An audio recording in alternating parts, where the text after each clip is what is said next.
प्यारे बच्चों नमस्कार। आज इस वीडियो में हम देखेंगे क्लास 10वां हो गया यहाँ पर, ठीक है। और विषय यहाँ पर हो गया विज्ञान हो गया, ठीक है। ओके, एनसीईआरटी बुक है ये, ठीक है। ओके, चलिए। तो इसमें हम क्या कर रहे हैं, यहाँ पर जो है चैप्टर वाइज हम पर कंप्लीट कर रहे हैं और ऑल एमसीक्यू क्वेश्चन, ठीक है। मल्टी चॉइस क्वेश्चन जो इंपॉर्टेंट क्वेश्चन वो हम यहाँ पर देख रहे हैं, ठीक है। यानी जो पीवीआई क्वेश्चन, ठीक है, यहाँ पर वेरी वेरी इंपॉर्टेंट जो क्वेश्चन है, सभी जो क्वेश्चन यहाँ पर हम लिए हैं सभी क्वेश्चन इंपॉर्टेंट है। हम यहाँ पर कह रहे हैं चैप्टर वाइज, जैसे फिजिक्स का हो गया, फिजिक्स का 2 चैप्टर हम कंप्लीट कर दिए हैं, ठीक है। अभी तक आप नहीं देखो, जब देखिए प्लेलिस्ट में आपको मिल जाएगा। फिर रसायन विज्ञान का, केमिस्ट्री का हम यहाँ पर 3 चैप्टर कंप्लीट कर दिए हैं, ओके। और जीव विज्ञान का हम पहला चैप्टर और यहाँ हो गया जीव जनन कैसे करते हैं, ये दोनों चैप्टर का, ठीक है, दोनों चैप्टर का हम कंप्लीट कर दिए हैं। और आज इस वीडियो में हम जो बायोलॉजी का हो गया चैप्टर हो गया आपका यहाँ पर जो लास्ट चैप्टर है, ठीक है, 16 चैप्टर 16, ठीक है, चैप्टर 16 प्राकृतिक संसाधनों का प्रबंधन, चैप्टर 16 प्राकृतिक संसाधनों का प्रबंधन। इस चैप्टर का जो ऑल इम्पोर्टेंट जो एमसीक्यू क्वेश्चन, जो ऑब्जेक्टिव क्वेश्चन है, जो बार बार एग्जाम में आएंगे, ठीक है, वो हम यहाँ पर लिए हैं और आज इस वीडियो में हम देखेंगे all most important MCQ question and answer जो बार बार परीक्षा में पूछे जाते हैं। और जेक बोर्ड के स्टूडेंट हैं उनके लिए ये वीडियो इंपॉर्टेंट है, क्योंकि जो टर्म 1 में जो यहाँ पर जो चैप्टर रखा है साइंस का, ए जो चैप्टर है, चैप्टर 16 से भी क्वेश्चन दिए जाएंगे, प्राकृतिक संसाधनों का प्रबंधन, ठीक है। इस चैप्टर से भी क्वेश्चन आएंगे, उनके लिए वीडियो इंपॉर्टेंट है, शुरू से लास्ट तक जरूर देखिएगा, ठीक है, तभी आप समझ पाएंगे सभी क्वेश्चन को। और हाँ, इस चैप्टर को जो ऑब्जेक्टिव क्वेश्चन आप कंप्लीट करने से पहले आप इस चैप्टर को अच्छे से पढ़िए, रीडिंग दीजिए, तभी आप ऑब्जेक्टिव क्वेश्चन समझेंगे। तो चलिए, और हाँ, वीडियो पर जो है वीडियो पसंद आए तो लाइक शेयर और कमेंट जरूर कीजिए, और चैनल पर नए हो तो चैनल को सब्सक्राइब कर लीजिए। चलिए देखते हैं अब प्राकृतिक संसाधनों का प्रबंधन। कुछ जो यहाँ पर हम इम्पोर्टेंट जो नोट्स लिए हैं वो पहले पढ़ लेते हैं, इसके बाद आगे बढ़ेंगे हम लोग। प्राकृतिक संसाधनों का प्रबंधन, तो प्राकृतिक संसाधन जो प्रबंधन से क्या समझते हैं आप। तो यहाँ पर लिखें कि यह एक कार्यविधि है जिसके अंतर्गत प्राकृतिक संसाधनों जल, वायु, मृदा तथा वनस्पति का उचित प्रयोग व संरक्षण सुनिश्चित किया जाता है। प्राकृतिक संसाधन क्या है, उदाहरण दें तो वे प्राकृतिक संसाधन जिनका उपयोग मनुष्य अपने भोजन और विकास के लिए करता है प्राकृतिक संसाधन कहलाते हैं। जैसे मैं बात करें वायु, जल, मिट्टी, खनिज, ऊर्जा, ईंधन के स्रोत जैसे कोयला हो गया, यहाँ पर पेट्रोलियम इत्यादि हमारे प्राकृतिक संसाधन है। पर्यावरण मित्र से आप क्या समझते हैं, तो इसके अंतर्गत पर्यावरण से सहयोग करते हुए उन कार्यकलापों को शामिल किया जाता है जिससे पर्यावरण का क्षरण ना हो, संतुलित बना रहे। अब देखिए यहाँ पर हम क्वेश्चन लिए हैं, ठीक है। पहला क्वेश्चन देखते हैं क्या है, इंपॉर्टेंट क्वेश्चन है, कोलीफॉर्म जीवाणु मुख्यतः कहाँ पाए जाते हैं, ठीक है। तो सही आंसर हो जाएगा जानवरों और मनुष्यों की आंतों में हो जाएगा। देखिए हम यहाँ पर ऑब्जेक्टिव ऑप्शन नहीं लिए हैं, लेकिन आपको पेपर जो मिलेगा उसमें 4 ऑप्शन दिया रहेगा, क्वेश्चन यही रहेगा, 4 ऑप्शन दिया रहेगा, एक ऑप्शन आपको ये भी मिलेगा जो हम यहाँ पर उत्तर दे रहे हैं, जानवरों और मनुष्यों की आंतों में, ए ऑप्शन आपको वहाँ मिलेगा, ठीक है, ओके। तो जो कोलीफॉर्म जो जीवाणु है मुख्यतः कहाँ पाए जाते हैं, जानवरों और मनुष्यों की आंतों में। अब ये क्या होता है हम यहाँ पर लिखे हैं यहाँ पर, ठीक है, नोट्स में कि कोलीफॉर्म जो है, कोलीफॉर्म जीवाणु जो है, कोलीफॉर्म जीवाणु का एक वर्ग है जो मनुष्य की आंत में पाया जाता है। जल में इसकी उपस्थिति इस रोगजन्य सूक्ष्म जीवाणु द्वारा जल का संदूषित होना दर्शाता है। अगर जल में रहेगा तो जल का संदूषित होना दर्शाता है। दूसरा क्वेश्चन है, जल में कोलीफॉर्म जीवाणु की उपस्थिति क्या दर्शाती है, तो ऊपर हम देखें यहाँ पर नोट्स में, तो जल में इसकी उपस्थिति इस रोगजन्य सूक्ष्म जीवाणु द्वारा जल का संदूषित होना दर्शाता है, ठीक है, ओके। चलिए आगे हम यहाँ पर देखते हैं, नेक्स्ट क्वेश्चन क्या है, टिहरी बांध का निर्माण किस नदी पर किया गया है। देखिए एक गंगा नदी पर किया गया है, ठीक है, गंगा नदी पर। और यहाँ पर जो नोट्स हम लिए थे कि गंगा नदी की कुल लंबाई कितना है, ये भी पूछ सकता है। गंगा नदी जो कुल लंबाई वो 2500 किलोमीटर है, कितना है, 2500 किलोमीटर। गंगा हिमालय में स्थित अपने उद्गम गंगोत्री से बंगाल की खाड़ी में गंगा सागर तक 2500 किलोमीटर तक की यात्रा करती है, ठीक है। नेक्स्ट क्वेश्चन देखते हैं क्या है यहाँ पर, ठीक है। तो क्वेश्चन यहाँ पर 3 क्या करें, इम्पोर्टेंट क्वेश्चन ये है, VVI क्वेश्चन है ये, ठीक है। जैसे टिहरी बांध का निर्माण किस नदी पर किया गया, गंगा नदी पर, इसका आंसर हो जाएगा गंगा नदी पर। देखिए यहाँ पर टिहरी बांध क्या है, किस राज्य में है, हम यहाँ पर नोट्स और चित्र लिए हैं उनका, हम देख सकते हैं आप। टिहरी बांध टिहरी विकास परियोजना का एक प्राथमिक बांध है, ठीक है, जो उत्तराखंड राज्य के टिहरी जिले में स्थित है। इसे स्वामी राम तीर्थ सागर बांध भी कहते हैं। यह बांध हिमालय की दो महत्वपूर्ण नदियों पर बना है, जिनमें से एक गंगा नदी की प्रमुख सहयोगी नदी भागीरथी तथा दूसरी क्या हो गया, भिलांगना नदी है, जिनके संगम पर इसे बनाया गया है। टिहरी बांध हम यहाँ पर देख सकते हैं चित्र, ठीक है, ये रहा। ओके, और भी हम यहाँ पर चित्र लिए हैं, देख सकते हैं, है ना, कितना शानदार चित्र है ना। ये देखिए कलरफुल चित्र आप यहाँ देख सकते हैं। ओके, टिहरी बांध हो गया ये चित्र, ठीक है। अब यहाँ पर हम देखेंगे कि टिहरी बांध की ऊंचाई कितना है। टोटल जो ऊंचाई है वो 261 मीटर है, जो इसे विश्व का 5वां सबसे ऊंचा बांध बनाती है। टिहरी बांध भारत का सबसे ऊंचा तथा विशालकाय बांध है। यह भागीरथी नदी पर 260.5 मीटर ऊंचाई पर बना है। टिहरी बांध दुनिया का 8वां सबसे बड़ा बांध है, जिसका उपयोग सिंचाई तथा बिजली पैदा करने हेतु किया जाता है। इसका सतह क्षेत्रफल जो है 52 किलोमीटर स्क्वायर है। कितना है, 52 किलोमीटर स्क्वायर इसका है, ठीक है। ओके, अब देखिए यहाँ पर जैसे आंसर दिया रहेगा, वहाँ पर जो ऑप्शन दिया रहेगा गंगा नदी आपको मिल जाएगा, ठीक है। तो एक गंगा नदी की प्रमुख सहयोगी नदी भागीरथी, अगर गंगा नदी नहीं रहे वहाँ भागीरथी नदी रहे तो आप ये सही कर सकते हैं, ठीक है। तो लेकिन आपको वहाँ पर गंगा नदी मिल जाएगा, ठीक है। चलिए, तो कंप्लीट है ये क्वेश्चन। यहाँ पर क्वेश्चन था टिहरी बांध का निर्माण किस नदी पर किया गया, तो गंगा नदी पर किया गया है। आगे हम बढ़ते हैं, जैसे गंगा नदी की कुल लंबाई कितनी है, हम ऊपर देखे थे नोट्स में, तो कितना है, 2500 किलोमीटर है गंगा नदी की कुल लंबाई है। अब गंगा नदी के जल प्रदूषण को दूर करने के लिए, ठीक है, के लिए गंगा कार्य परियोजना, ठीक है, गंगा कार्य परियोजना कब प्रारंभ की गई थी, अभी क्या होता है, ठीक है। देखिए यहाँ पर हम यहाँ पर लिखे हुए हैं, गंगा सफाई परियोजना क्या है। यह योजना गंगा नदी को प्रदूषित होने से बचाने के लिए 1985 में लाई गई थी। 2500 किलोमीटर लंबी है, हम जानते हैं गंगा नदी की लंबाई। लंबी प्रवाह के दौरान हिमालय में गंगोत्री से लेकर बंगाल की खाड़ी में गंगा सागर तक, इसमें प्रतिदिन विभिन्न जो है औद्योगिक कचरों की एक विशाल मात्रा इसमें छोड़ी जाती है। यह मात्रा इतनी अधिक है कि नदी के एक बड़े क्षेत्र में पानी के जहरीले होने के कारण बड़ी संख्या में मछलियाँ मर जाती है। इस महत्वाकांक्षी परियोजना को नदी को और अधिक प्रदूषित होने से बचाने के लिए लाया गया था। यह योजना गंगा सफाई परियोजना क्या है, ठीक है, कब लाया गया था, 1985 ईस्वी में लाया गया था, ठीक है। ऐसी गंगा नदी की लंबाई कितनी, 2500 किलोमीटर है। तो क्वेश्चन था यहाँ पर कि गंगा कार्य परियोजना कब प्रारंभ की गई थी, इम्पोर्टेंट क्वेश्चन है, ठीक है। तो इसका सही जवाब हो जाएगा सन 1985 ईस्वी में, ठीक है। तो यहाँ से दो क्वेश्चन बन जाएगा, गंगा नदी की कुल लंबाई कितनी 2500 किलोमीटर है, और जो है गंगा सफाई परियोजना कब लागू किया गया था, 1985 में लाया गया था, ठीक है, 1985, ये हो जाएगा यहाँ पर, ठीक है। तो इससे संबंधित आपको दो क्वेश्चन याद रखना पड़ेगा। और गंगा नदी में जो बांध जो बना है वो टिहरी बांध होगी, यहाँ पर इम्पोर्टेंट है। अब हम देखेंगे आगे यहाँ पर, ठीक है। पर्यावरण संरक्षण के क्षेत्र में लोकप्रिय 3 आर कौन से है, लोकप्रिय 3 आर देखना यहाँ पर, ठीक है, 3 आर कौन कौन से है। तो पर्यावरण संरक्षण के क्षेत्र में लोकप्रिय जो 3 आर है वो है, देखिए यहाँ हम देख सकते हैं, यहाँ पर लिख दिए हैं, कम उपयोग, पुनः चक्रण और पुनः उपयोगी, ये 3 गो है यहाँ पर, ठीक है।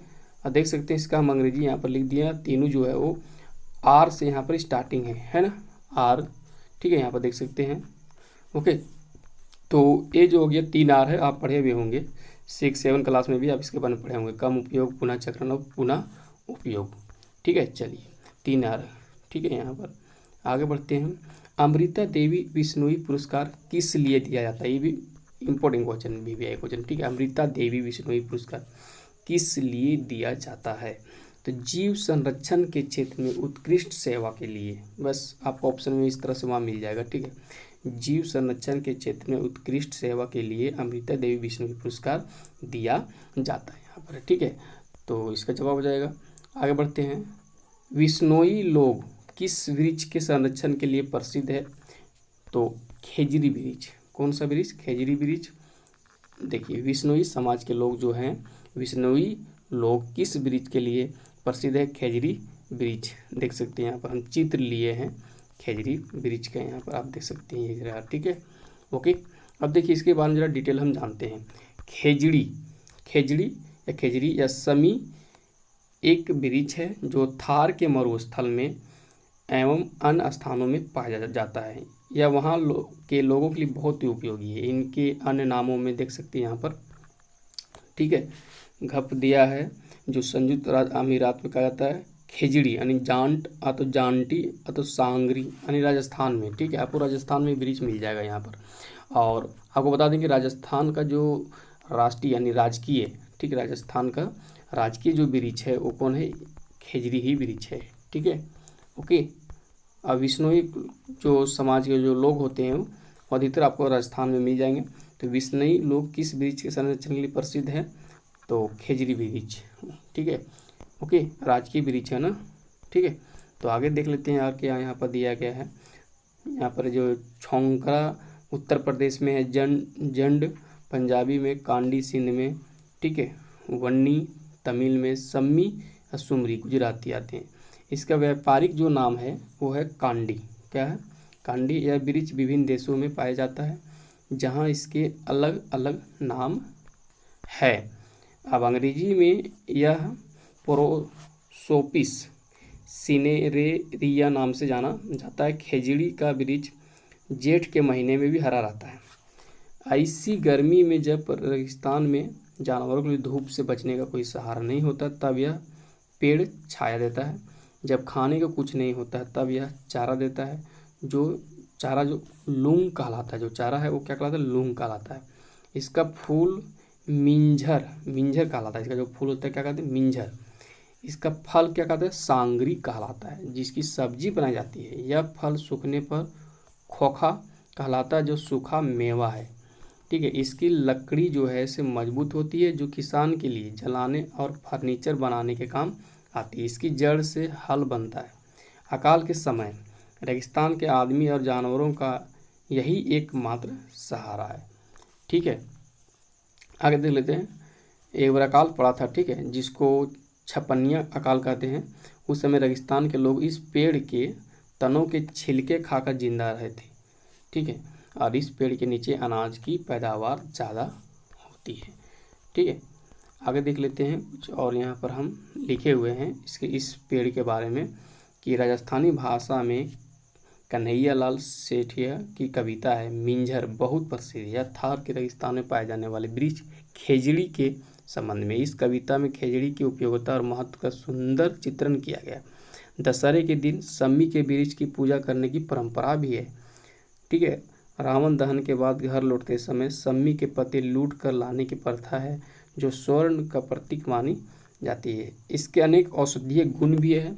पांडवों द्वारा अज्ञातवास के अंतिम वर्ष में गांडीव धनुष इसी पेड़ में छुपाए जाने के उल्लेख मिलते हैं। इस प्रकार लंका विजय से पूर्व भगवान राम द्वारा सम्मी के वृक्ष की पूजा का उल्लेख मिलता है, ठीक है। सम्मी या खेजड़ी के वृक्ष की लकड़ी यज्ञ की समिधा के लिए पवित्र मानी जाती है। बसंत ऋतु में समिधा के लिए सम्मी की लकड़ी का प्रावधान किया गया है। इसी प्रकार जो है जो वारों में शनिवार को सम्मी की समिधा का विशेष महत्व है, ठीक है। राजस्थान का राज जो है राज्य का राजवृक्ष घोषित कर दिया गया था, ठीक है, 1983 में। 1983 में से क्या गया? राजस्थान राज्य का राज्य वृक्ष घोषित कर दिया गया था। राजस्थान का राज्य वृक्ष खेजड़ी को कब घोषित किया गया?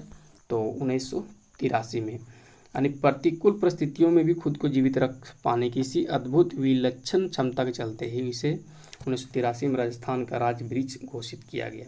खेजड़ी जो है राजस्थान के अलावा आपको महाराष्ट्र में, गुजरात, पंजाब और कर्नाटक राज्य के शुष्क अर्ध शुष्क क्षेत्रों में पाया जाता है, ठीक है, ओके। राजस्थान राज्य वृक्ष खेजड़ी हो गया। 31 अक्टूबर 1983 को, ठीक है, 5 जून 1988 को विश्व पर्यावरण दिवस के अवसर पर खेजड़ी वृक्ष पर 60 पैसे का डाक टिकट जारी किया गया था, ठीक है। इसका वैज्ञानिक नाम यहाँ पर देख लें, प्रोसेपिस सिनेरेरिया है यहाँ पर, ठीक है। अब देखिए यहाँ पर क्या होता है कि खेजरली आंदोलन कब हुआ था, ये भी पूछ सकता है। आगे हम क्वेश्चन देखेंगे खेजरली आंदोलन कब हुआ ये। तो 1730 ईस्वी में हुआ था यह आंदोलन। बता दें कि 1730 में राजस्थान के जोधपुर के छोटे से गांव, जोधपुर क्या है, राजस्थान के एक ज़िला है, ठीक है, क्या है, ज़िला है। एक छोटे से गांव जो है खेजरली में जोधपुर रियासत के महाराजा ने, ठीक है, लगे हरे खेजड़ी के पेड़ों काटने का आदेश दिया गया था। ठीक है, ये डेट याद रखना, ठीक है, ओके, 1730 ईस्वी में। ओके, खेजड़ी आंदोलन कहाँ और कब शुरू हुआ था, देखिए यहाँ पर इस पेड़ को बचाने के लिए देख सकते हैं, ठीक है, यहाँ पर हम चित्र भी लिए हैं पेड़ को बचाने के लिए। बहुत सारी जो महिलाएं, ठीक है, महिलाएं जो यहाँ पर मारे गए थे। दोस्तों खेजरली गांव जो है आंदोलन की शुरुआत हुई, ठीक है, खेजरली गांव से आंदोलन की शुरुआत हुई, जो राजस्थान के जिले जोधपुर में स्थित है। यह आंदोलन एक पर्यावरण संरक्षण के नेतृत्व में चलाया गया। यह आंदोलन जोधपुर के खेजरली गांव में रहने वाली अमृता देवी, तो ऊपर जो क्वेश्चन था ना, अमृता देवी विश्नोई पुरस्कार क्यों दिया जाता है, किसके लिए, तो जीव संरक्षण के लिए, ठीक है। तो सन 1730 में पर्यावरण को बचाने के नेतृत्व में चलाया गया। तो खेजरली आंदोलन कब और कहाँ शुरू हुआ था, तो कब 1730 ईस्वी में, कहाँ, तो खेजरली गांव से शुरू हुआ था, ठीक है। यहाँ पर चलिए आगे देख लेते हैं, राजस्थान में खेजरली घटना कब हुई। 1730 याद रखना, सन 1730 में अमृता देवी बिश्नोई व भानुजी सिनवर सहित 363 बिश्नोई खेजड़ी हरे वृक्षों को बचाने के लिए खेजरली में शहीद हुए थे। कितना लोग मरा था, 363 लोग टोटल, ठीक है, ये भी याद रखना संख्या यहाँ पर, ठीक है। तो खेजरली और इसके आसपास के गांवों में बिश्नोई लोगों की प्रधानता के कारण यहाँ वृक्ष कटाई और शिकार पर पूर्ण प्रतिबंध लगाया गया है। राजस्थान में आपको बिश्नोई जो समाज के लोग मिल जाएगा वहाँ, ठीक है, ओके। चलिए तो आगे देखते हैं क्वेश्चन यहाँ पर क्या है। तो इतना हम जो नोट्स पढ़े इससे हम देख सकते हैं कि जो क्वेश्चन था ऊपर में कि बिश्नोई लोग किस वृक्ष के संरक्षण के लिए प्रसिद्ध है, तो खेजड़ी वृक्ष सही हो जाएगा। और अमृता देवी बिश्नोई पुरस्कार किस लिए जाता है, जीव संरक्षण के क्षेत्र में उत्कृष्ट सेवा के लिए, ठीक है। चलिए अब आगे देखते हैं इसी से संबंधित, ठीक है, क्वेश्चन यहाँ पर आगे है। दोनों क्वेश्चन ऊपर हम देखें इंपॉर्टेंट है। तीसरा क्वेश्चन है कि बिश्नोई लोग मुख्यतः किस राज्य के निवासी, मुख्यतः, तो राजस्थान, कहाँ के, राजस्थान हो जाएगा सही। आगे बढ़ते हैं, खेजराली गांव भारत में कहाँ है, तो ऊपर हम देखें कि राजस्थान में जोधपुर जिला के निकट है, ठीक है, यानी जोधपुर जिला में ये खेजराली गांव है। तो यहाँ पर हम चित्र लिए हैं, देख सकते हैं, ठीक है, ओके। टोटल जो है से 33 जिला है राजस्थान में, कितना है, और ये रहा यहाँ पर जोधपुर, मैप में हम देख सकते हैं इसका क्षेत्रफल, ठीक है, ये रहा, और जोधपुर में ही है खेजराली गाँव है कहीं पर, ठीक है, ओके। तो क्षेत्रफल की दृष्टि से हम जानते हैं कि राजस्थान भारत का सबसे बड़ा राज्य है, क्या है, बड़ा राज्य, जिसका क्षेत्रफल क्या है, 3,42,239 वर्ग किलोमीटर है, ठीक है, ओके। चलिए तो यहाँ पर हम देखें, ठीक है, तो बिश्नोई लोग मुख्यतः किस राज्य के निवासी हैं, राजस्थान के हैं। खेजराली गांव भारत में कहाँ पर है, तो राजस्थान में जोधपुर के निकट आपको ये मिल जाएगा गांव, ठीक है, ओके। और खेजरली आंदोलन कब हुआ था, तो 1730 ईस्वी, ये डेट याद रखना। कितना लोग मरा था, तो यहाँ पर 363 लोग ना, 363 लोग, और बिश्नोई समाज के लोग थे, ठीक है। चलिए, और खेजड़ी वृक्ष जो है वो राजस्थान के राजकीय वृक्ष भी है। कब घोषित किया गया था, ठीक है, घोषित कब हुआ था, 1983 ईस्वी को घोषित हुआ था, 1983 ईस्वी को, ठीक है, वहाँ पर। चलिए आगे बढ़ लेते हैं, ठीक है, यहाँ देख लिए 1983 में घोषित कर दिया गया था, राजवृक्ष है ये, राजकीय वृक्ष, ठीक है, राजस्थान का। चलिए आगे देख लेते हैं, ठीक है, बढ़ते हैं आगे हम यहाँ पर, ठीक है। तो नेक्स्ट देखते हैं क्या है। देखिए चिपको आंदोलन क्या है, ये देख लेते हैं, ठीक है, इससे क्वेश्चन जरूर आएगा एग्जाम में। चिपको आंदोलन क्या है, अथवा चिपको आंदोलन कब, किस स्थान और किस लिए प्रारंभ किया गया था, ये पहले पढ़ लेते हैं। देखिए चिपको आंदोलन क्या है, वृक्षों की रक्षा के लिए ही, ठीक है, उनसे चिपक जाना, चिपको आंदोलन, ठीक है। वृक्षों को क्या किया था कि कुछ ठेकेदार जो था वो काटने आया था वृक्ष को, ठीक है। तो वहाँ पर पुरुष नहीं था उस समय, तो महिलाएं थी वहाँ पर। तो वही सब क्या गया था कि ब्रिज को जो है अपनी बाहों में भर लिया, बोला कि पहले हमको आप काटिए, इसके बाद आप पेड़ को काटिएगा। तो चिपक गया था, ठीक है। तो उसे चिपको आंदोलन, तो वृक्षों की रक्षा के लिए उनसे चिपक जाना, ठीक है, चिपको आंदोलन, ठीक है। 1970 के प्रारंभिक दशक में गढ़वाल में शुरू हुआ था ये, गढ़वाल यानी उत्तराखंड में, आगे हम देखेंगे पूरा विस्तार, ठीक है। 1970 के प्रारंभिक दशक में गढ़वाल में ये शुरू हुआ था, प्रारंभ किया गया था, ठीक है। ओके, चलिए आगे देख लेते हैं। नेक्स्ट के रेनी ग्राम में महिलाओं द्वारा चला गया आंदोलन है। गढ़वाल के रेनी ग्राम, अगर ग्राम का नाम, विलेज का नाम पूछेगा, जरूर पूछेगा, रेनी हो जाएगा। और डेट एक याद रखना होगा, डेट हो जाएगा 1970 ये डेट याद रखना, ठीक है।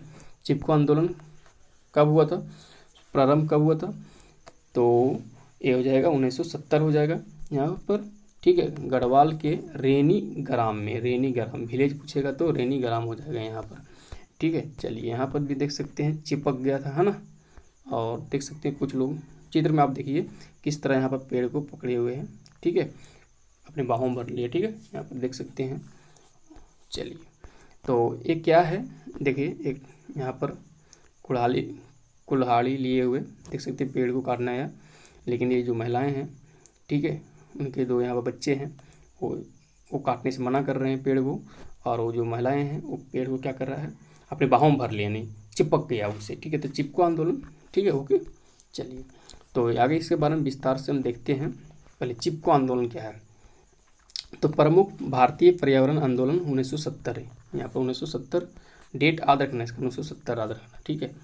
तो चिपको आंदोलन एक पर्यावरण रक्षा का आंदोलन था। यह भारत के उत्तराखंड राज्य, ठीक है, उत्तराखंड राज्य, अब उत्तर प्रदेश का भाग हुआ में किसानों ने वृक्ष की कटाई का विरोध करने के लिए किया गया था। वे राज्य के वन विभाग के ठेकेदारों द्वारा वनों की कटाई विरोध कर रहे थे और उन पर अपना परंपरागत अधिकार जता रहे थे। यह आंदोलन जो है तत्कालीन उत्तर प्रदेश के चमोली जिले में, ठीक है, सन 1973 में प्रारंभ हुआ था। 1970 कोई दिक्कत नहीं, ये याद रखना, ठीक है, 1970 यहाँ पर। एक दशक के अंदर यह पूरे उत्तराखंड क्षेत्र में फैल गया था। चिपको आंदोलन की एक मुख्य बात थी कि इसमें स्त्रियों ने भारी संख्या में भाग लिया था। इस आंदोलन की शुरुआत 1973 में भारत के प्रसिद्ध पर्यावरणविद सुंदर लाल बहुगुणा, कामरेड गोविंद सिंह रावत, चंडी प्रसाद भट्ट तथा श्रीमती गौरा देवी के नेतृत्व में हुई थी।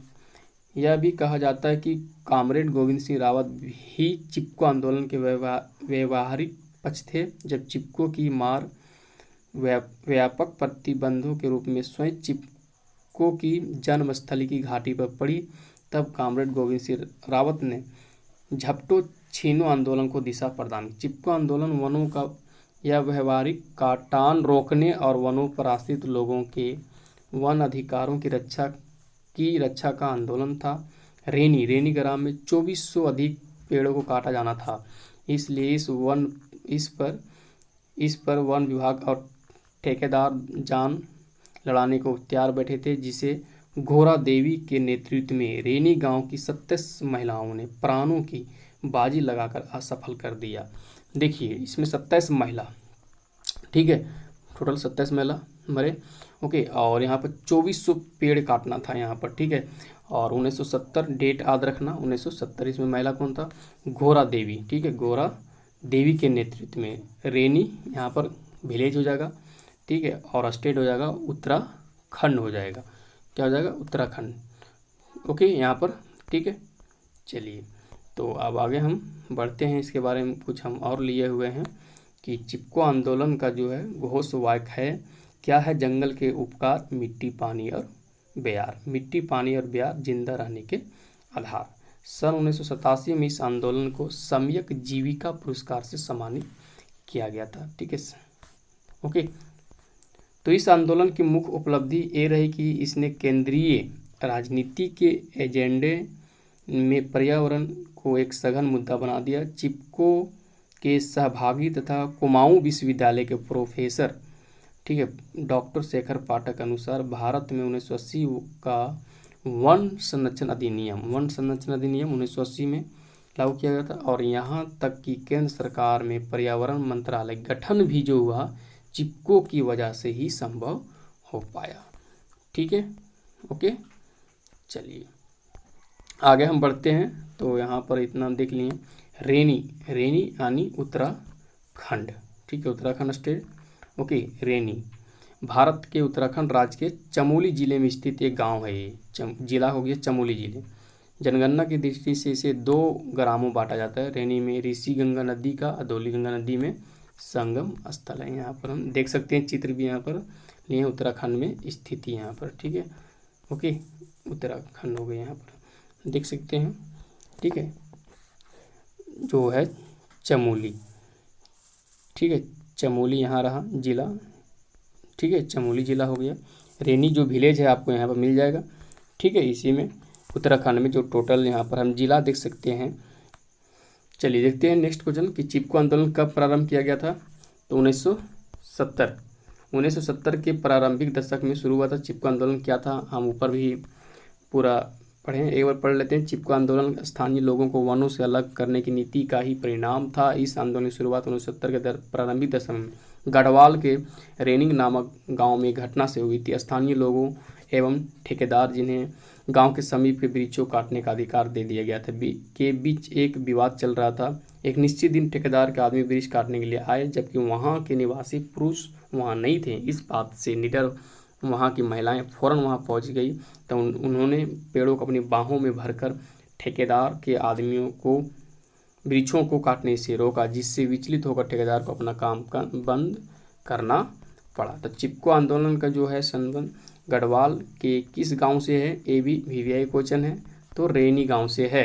किस गांव से? रेनी गांव से है।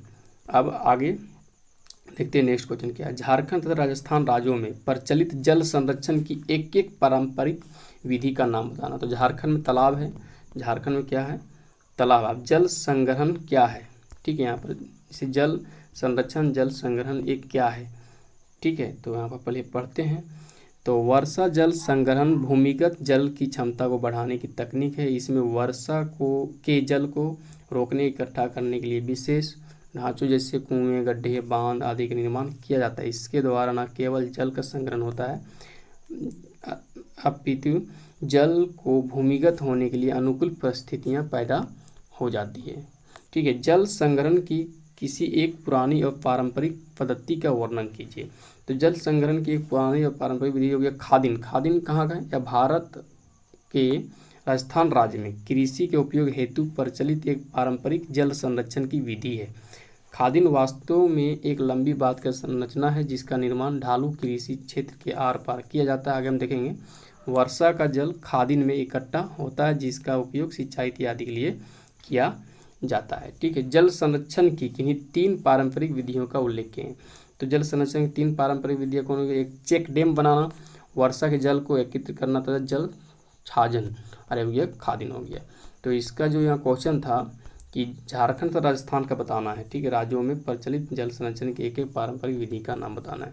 तो झारखंड में हो गया तालाब हो गया और राजस्थान में हो गया खादिन। ऊपर हम पढ़े यहाँ पर, ठीक है, क्या हो गया? खादिन हो गया। यहाँ पर चित्र हम यहाँ पर देख सकते हैं। ये जल संग्रहण की पारंपरिक व्यवस्था यानी खादिन पद्धति कौन सा स्टेट हो जाएगा? तो राजस्थान हो जाएगा। ठीक है, यहाँ पर तो जल संग्रहण आर देख लेते हैं। तो भारत में बहुत पुरानी संकल्पना है। राजस्थान में खादिन चलता है। बड़े पात्र एवं नाड़ी महाराष्ट्र के बंधारस एवं ताल हो गया। मध्य प्रदेश में उत्तर प्रदेश के बंदिश हो गया। बिहार में याहार तथा पाइन होता है। हिमाचल प्रदेश में कुल्ल होता है। जम्मू के कांदी क्षेत्र में तालाब तथा तमिलनाडु में एरिस, केरल में सुरंगम और कर्नाटक में कट्टा चलता है इत्यादि यहाँ पर। ठीक है, कट्टा।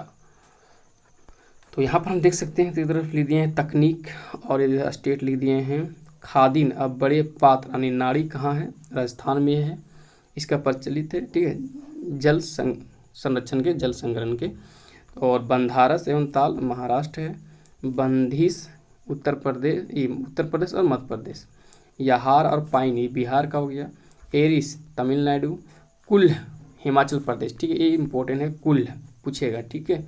किस राज्य का जल संरक्षण विधि है ये कुल, तो हिमाचल प्रदेश का है। पाउड़ी दिल्ली का हो गया यहाँ पर, ठीक है। इस तरह ये याद रखना, अधिकतर जो है हिमाचल प्रदेश वाला जरूर याद रखना, ठीक है। ओके, और एक राजस्थान यानी खादिन, ये याद रखना, ठीक है। एक बिहार का हो गया, बिहार और पाइन हो गए यहाँ पर। चलिए, झारखंड का तो तालाब हो गया। देखिए यहाँ पर आगे कुछ क्वेश्चन है, इम्पोर्टेंट है कि हिमाचल प्रदेश की प्रचलित पारंपरिक विधि जो है जल संरक्षण संरचना क्या है, तो अभी हम देखें कुल क्या है, कुल है। यहाँ पर लिए हम चित्र भी यहाँ पर देख सकते हैं, नाली बनाया गया है ना, और पानी इसमें ले जा रहे हैं सभी, ठीक है। दूर दूर जगह तक पानी पहुँचा दिया जाता है, ठीक है, पहुँचा दिए जाते हैं। हम देख सकते हैं इस तरह से, ठीक है, नाले बना के। इसके बारे में हम लिए हैं हिमाचल प्रदेश में कुल नोट्स हम यहाँ पर देख सकते हैं। लगभग 400 वर्ष पूर्व हिमाचल प्रदेश के कुछ क्षेत्रों में नहर सिंचाई की स्थानीय प्रणाली व्यवस्था का विकास हुआ। इन्हें कुल कहा जाता है। झरनों से बहने वाले जल को मानव निर्मित छोटी छोटी नालियों से पहाड़ी पर स्थित निचले गांवों तक ले जाता है, निचले गांवों तक। इन कुल से प्राप्त जल का प्रबंधन क्षेत्र के सभी गांवों की सहमति से किया जाता था। आपको जानकर सुखद आश्चर्य होगा कि कृषि के मौसम में जल सर्वप्रथम दूरस्थ गांवों को दिया जाता था, फिर उत्तरोत्तर ऊंचाई पर स्थित गांव उस जल का उपयोग करते थे। कुल की देखरेख एवं प्रबंधन के लिए 2 अथवा 3 लोग रखे जाते थे, जिन्हें गांव वाले वेतन देते थे। सिंचाई के अतिरिक्त इन कुल से जल का भूमि में अंतःस्रवण भी होता रहता था, जो विभिन्न स्थानों पर झरने को भी जल प्रदान करता रहता था। सरकार द्वारा इन कुल के अधिग्रहण के बाद इनमें से अधिकतर निष्क्रिय हो गए, तो जल के वितरण की आपसी की भागीदारी की पहले जैसी व्यवस्था समाप्त होगी, ठीक है। तो हिमाचल प्रदेश में कुल है, ठीक है। चलिए, तो ये तो आप यहाँ पर चित्र भी देख सकते हैं इस तरह से, ठीक है। ये 3 चित्र यहाँ पर हम लिए। आगे बढ़ लेते हैं।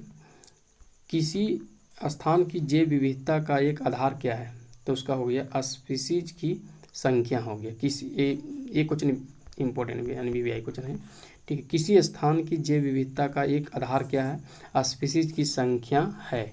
और जैव विविधता के विशिष्ट स्थल कौन से, तो ये वन हो गया यानी जंगल हो गया, ठीक है। क्या हो गया, जंगल यानी फॉरेस्ट हो गया। ये दोनों क्वेश्चन इंपॉर्टेंट है यहाँ पर, दोनों क्वेश्चन, ठीक है, याद रखना। जैव विविधता के विशिष्ट स्थल कौन से हैं, वन है। और किसी स्थान की जैव विविधता का एक आधार क्या हो गया, स्पीसीज की संख्या हो गया। क्या हो गया, स्पीसीज की संख्या हो गया। यहाँ पर दोनों क्वेश्चन जो है यहाँ पर इम्पोर्टेंट है, ठीक है।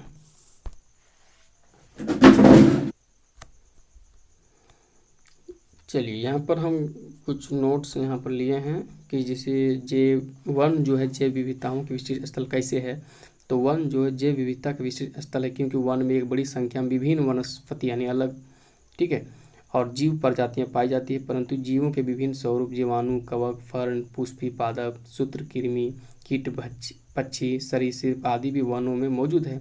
महाराष्ट्र और केरल के पश्चिमी घाट जैव विविधता के आकर्षक केंद्र रहे हैं, ठीक है। तो जंगल हो जाएगा यहाँ पर, जैव विविधता के विशिष्ट स्थल हो गया यानी वन हो गया। तो और पहला जो क्वेश्चन था ऊपर वाला क्वेश्चन, किसी स्थान की जैव विविधता का एक आधार क्या है, स्पीसीज की संख्या है। दोनों क्वेश्चन याद रखना, ठीक है। चलिए आगे बढ़ लेते हैं। वह दूरदर्शी वन अधिकारी कौन था जिसमें 1972 में पश्चिम बंगाल में जन भागीदारी द्वारा वन प्रबंधन को प्रारंभ किया था, याद रखना, ठीक है। क्वेश्चन है वह दूरदर्शी वन अधिकारी कौन था जिसने 1972 में पश्चिम बंगाल में जन भागीदारी द्वारा वन प्रबंधन को प्रारंभ किया था, तो ये हो जाएगा AK बनर्जी यानी पूरा नाम हो गया अजित कुमार बनर्जी, ठीक है। ये चित्र रहा, ठीक है, अजित कुमार बनर्जी हो गया।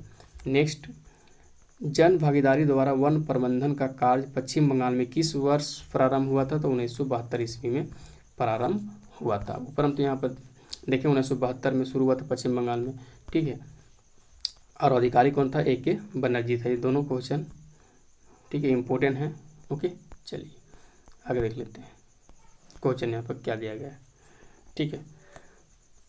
तो नेक्स्ट क्वेश्चन कि वन प्रबंधन में जन भागीदारी का एक उदाहरण दीजिए, तो हम दे सकते हैं कि पश्चिम बंगाल में 1983 में लागू वन प्रबंधन 1983 में लागू हुआ था, ठीक है, वन प्रबंधन, ओके।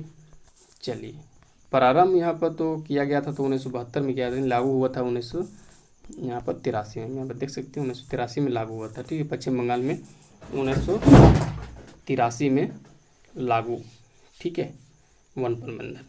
तो वन प्रबंधन में जन भागीदारी का एक उदाहरण दें, पश्चिम बंगाल में 1983 में लागू वन प्रबंधन। नेक्स्ट क्वेश्चन, ऊर्जा के किन्हीं दो गैर पारंपरिक स्रोतों के नाम लिखें। तो देखिए, गैर पारंपरिक स्रोत क्या होता है?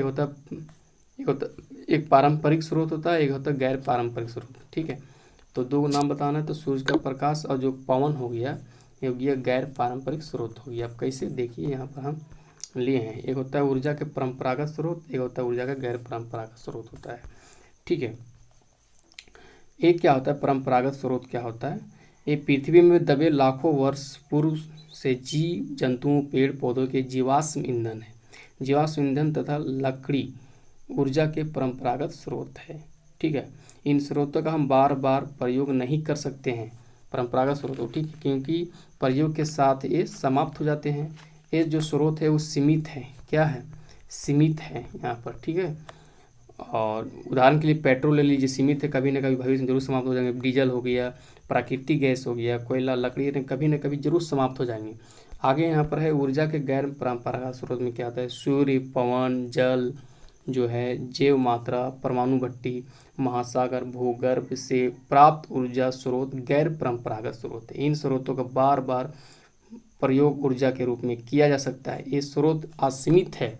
ठीक है, ऊर्जा के गैर परंपरागत स्रोत जो है नवीकरणीय होते हैं, और ये जो होते हैं परंपरागत स्रोत वो अनवीकरणीय होते हैं।